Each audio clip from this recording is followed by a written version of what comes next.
playoffs last week, but now that there's been some games played, what do you think about this 3 games, no aggregate format? Well, it's interesting. I think it puts pressure to both teams to have protagonism in the game, like no speculation, no time to wait in the first game and be a little bit conservative in the first game, and then the second leg when it's at home they are a bit more aggressive. Like it puts a lot of pressure to try to win that specific game, and one game at a time. So it's good for that.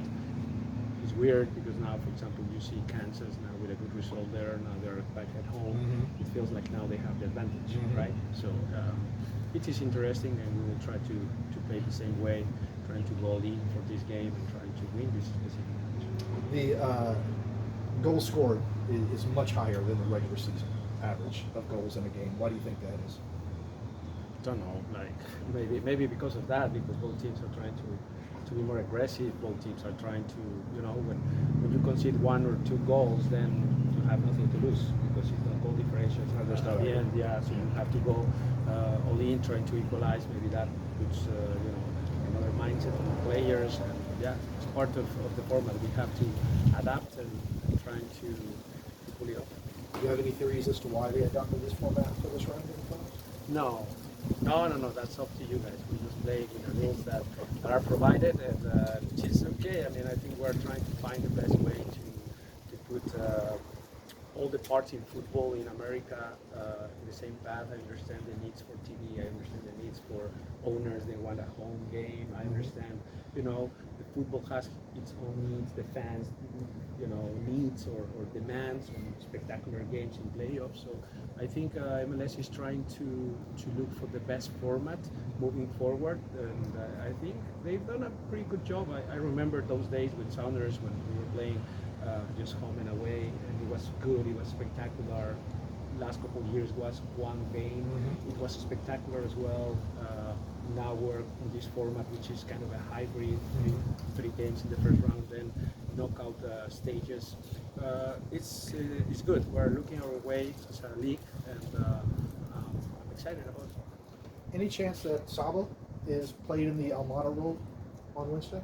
Yeah, it's one of the possibilities. Again, it's really hard to replicate exactly the quality that Thiago has. So we have to rely more on the team and playing as a team. We normally do that, but specifically for that area of the field where Thiago just takes care of that area and is creative and understands the movement and the space. We'll come up with a good plan. But Saba can play that role? Yeah, he could. Okay. Sorry. Go ahead, Henry. Okay. How are Tyler and Ozzy, and is there a chance we'll see either of them on Wednesday? They're available. Probably limited minutes, but they are available. It's just whether we want to take them to the trip or not, which is what we're considering and gathering all the data we have on both of them. But both of them have been training full this whole week, which is a good thing. They trained partial last week, so it's a good sign. They are feeling great, and they're ready to go. Not having Thiago for this first game, does that change the game plan at all? Does that change kind of how y'all are going into this game? Yes, it changes for sure. It changes the game plan. Is how we press, how we occupy the spaces, how we're gonna create the gaps that we normally try to create in the opposition shapes. At times, just Thiago has a little bit of a free role in certain areas to move in the pocket in central areas out wide, and from there he's very good at progressing the ball forward. So whoever is going to replace him or play in that certain role, we have to be more specific in the ways and the patterns we have to create. So the style won't change. I always say this, but I would say that yes, the structures or the way we are getting the patterns is going to change slightly for sure. What are the challenges in facing a team that kind of has the same idea in terms of being based on wanting the ball, so many similarities? How hard is it to find their weaknesses when they have such a similar mindset? Yeah, it's interesting. It's a good battle in terms of tactics, in terms of players as well, like the characteristics of the players. Some of them are pretty similar. starting with the center backs, a couple guys faster, a couple guys better on the ball, attacking-minded fullbacks or wingbacks, crafty players in the middle, good midfielders, physical but good on the ball. So it's interesting. It's similar roster, similar idea, similar identity. So yeah, and that's when that happens. I would say is even more up to the players. It's even more up to okay, this is my individual battle here or my area. Midfield versus their midfield. Who's going to win that battle? Who's going to want it more? Who really wants to succeed? And at times it's about that in this type of games where probably you neutralize each other, the tactics, and yeah, of course, there's always room for tactics, being better than the other. But I would say at times when that happens, it's up to the players. With Wilfred, you've had a chance to see him during his time in Montreal and now in Columbus. What makes him such a top manager in this league in your mind? I think his identity remains. When that happens, that's where whether you have success or not, because let's define success, but I would say that doesn't matter the results, the outcomes, you are truthful to your style. I think that's where I admire as coaches, whether it's one style or the other. Probably I'm more on Nancy's philosophy of the game. I'm more on that side, but regardless of that, it doesn't matter what is your identity as a coach. I really admire the coaches that throughout the years they're keeping the same identity. So I think that's the main thing. Of course, he's a smart, tactically coach that understands how to move the pieces and manipulate the space to create gaps through the middle. And I think that's kind of something very particular about his teams. And it's a very good time. The last one from me. I feel like one area where this team has really improved since the Leagues Cup break is when they don't have the ball.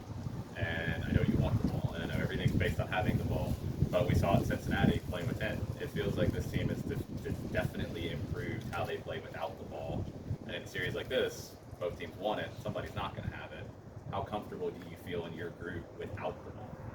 Yeah, I feel comfortable. I think the aggression of the team have changed. Not just pressing high. We normally press high on goal kicks. You know that we are very aggressive on goal kicks. But even in the middle block, at times it's not just about going and being aggressive. It's the triggers. It's setting a line of confrontation from that block. Can we be aggressive? The visual cues. And I think one areas where we improve a lot is once we go together and we go aggressive. And then of course we can be broken at any moment, but that aggression is something we're very proud of in the recent games. So yeah, I'm confident with that. Of course, we need to do better in terms of not conceding high value chances, which is one area that we need to make sure that in playoffs we are clear on that. We're working on that. We've been working on that, and I think the team is ready. Sir, I assume it's an advantage, this long break, that with a team like Columbus that can be very fluid in its formation and its tactics, it's given you as much time as you need to prepare as compared to having like a 3 or 4 day tournament. Yes, it has pros and cons. Of course, without Thiago and basically a good team, we had time to prepare the squad, but at the same time, the players need to play. The players need, they are ready. They are kind of anxious. Like they see the games happening, and we're not playing until two more days. And so we need to take care of that anxiety, making sure that the path through playoffs, we are clear in our minds, and we have, all the anxiety levels low, and we are just motivated and looking at the focus of each action we make on the field. I think that's our job as coaches, is making sure that they trim the focus in their specific task and their game plan and what they have to do on the field and the specificity of the game that we want to play. But yeah, we have time to work, and I hope we're ready. It's change when you're playing in such a drastic difference than what you're used to. No, I like cold. I think when it's better than when it is the heat or the humidity. You feel a little bit more tired. Cold is just warming up properly and making sure that the first couple passes you feel the field, you feel the ball a little bit. But after that, I think it's actually better when it is cold. rain, which is what is very likely to happen, not raining, and after that